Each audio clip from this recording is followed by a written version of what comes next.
Hosea chapter 2. Say of your brothers, my people, and of your sisters, my loved one. Rebuke your mother, rebuke her, for she is not my wife, and I am not her husband. Let her remove the adulterous look from her face and the unfaithfulness from between her breasts. Otherwise I will strip her naked and make her as bare as on the day she was born. I will make her like a desert, turn her into a parched land, and slay her with thirst. I will not show my love to her children, because they are the children of adultery. Their mother has been unfaithful, and has conceived them in disgrace. She said, I will go after my lovers, who will give me my food and my water, my wool and my linen, my olive oil and my drink.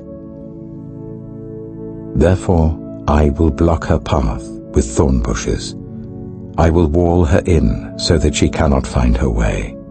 She will chase after her lovers but not catch them. She will look for them but not find them. Then she will say, I will go back to my husband as at first, for then I was better off than now. She has not acknowledged that I was the one who gave her the grain, the new wine and oil, who lavished on her the silver and gold, which they used for Baal. Therefore I will take away my corn when it ripens, and my new wine when it is ready. I will take back my wool and my linen, intended to cover her naked body. So now I will expose her lewdness before the eyes of her lovers. No one will take her out of my hands. I will stop all her celebrations, her yearly festivals, her new moons, her Sabbath days, all her appointed festivals. I will ruin her vines and her fig trees, which she said were her pay from her lovers. I will make them a thicket, and wild animals will devour them. I will punish her for the days she burnt incense to the Baals.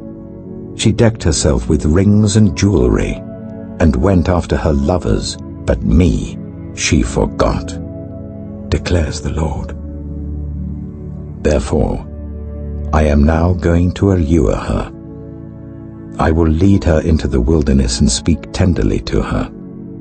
There I will give her back her vineyards, and will make the valley of Achor a door of hope. There she will respond as in the days of her youth, as in the day she came up out of Egypt. In that day, declares the Lord, you will call me my husband. You will no longer call me my master. I will remove the names of the Baals from her lips. No longer will their names be invoked.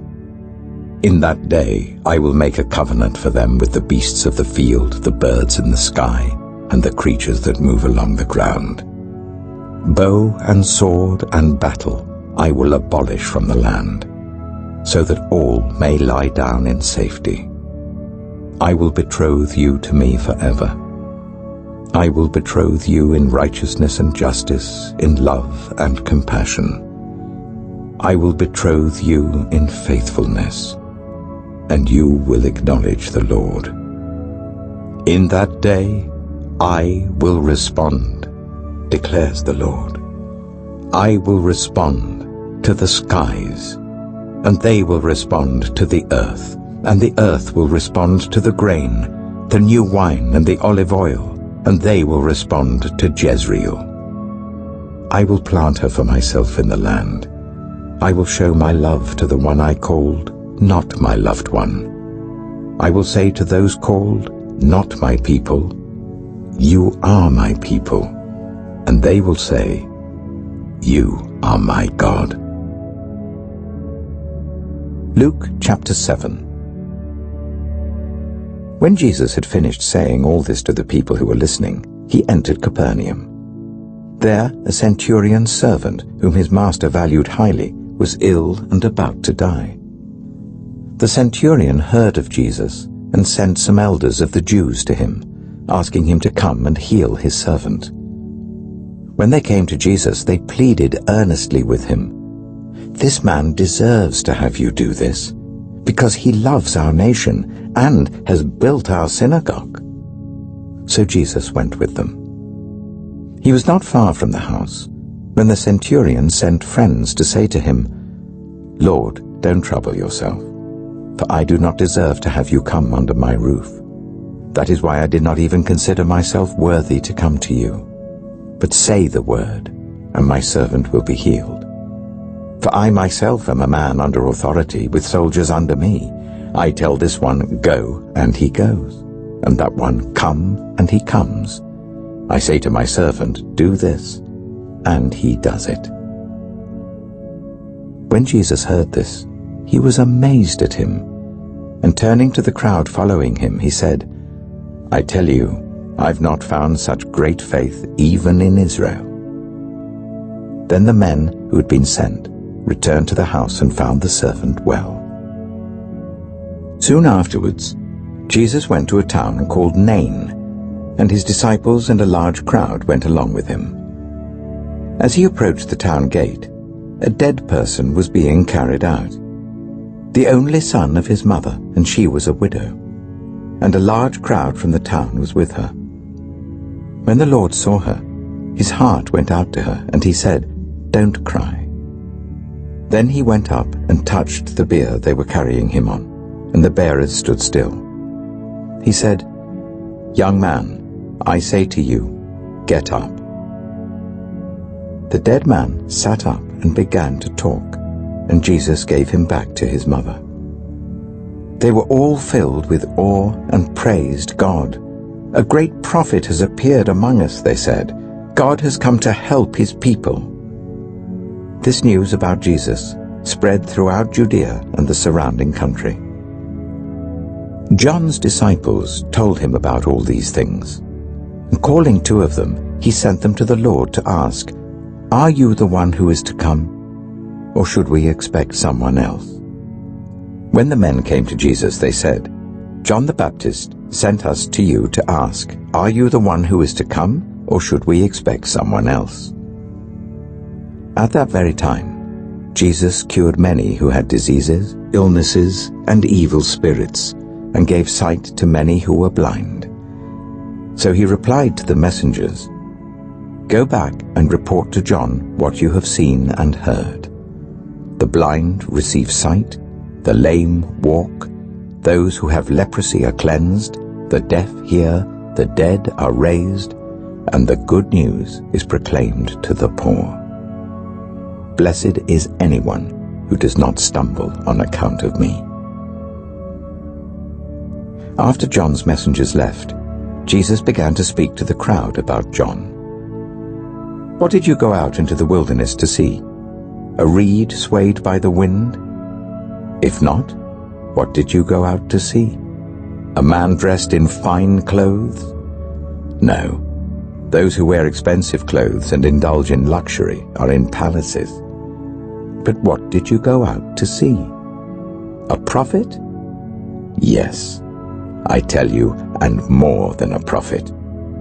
This is the one about whom it is written, 'I will send my messenger ahead of you, who will prepare your way before you.' I tell you, among those born of women, there is no one greater than John. Yet the one who is least in the kingdom of God is greater than he." All the people, even the tax collectors, when they heard Jesus' words, acknowledged that God's way was right, because they had been baptized by John. But the Pharisees and the experts in the law rejected God's purpose for themselves, because they had not been baptized by John. Jesus went on to say, "To what then can I compare the people of this generation? What are they like? They are like children, sitting in the marketplace and calling out to each other, 'We played the pipe for you and you did not dance. We sang a dirge and you did not cry.' For John the Baptist came neither eating bread nor drinking wine, and you say he has a demon. The Son of Man came eating and drinking, and you say, 'Here is a glutton and a drunkard, a friend of tax collectors and sinners.' But wisdom is proved right by all her children."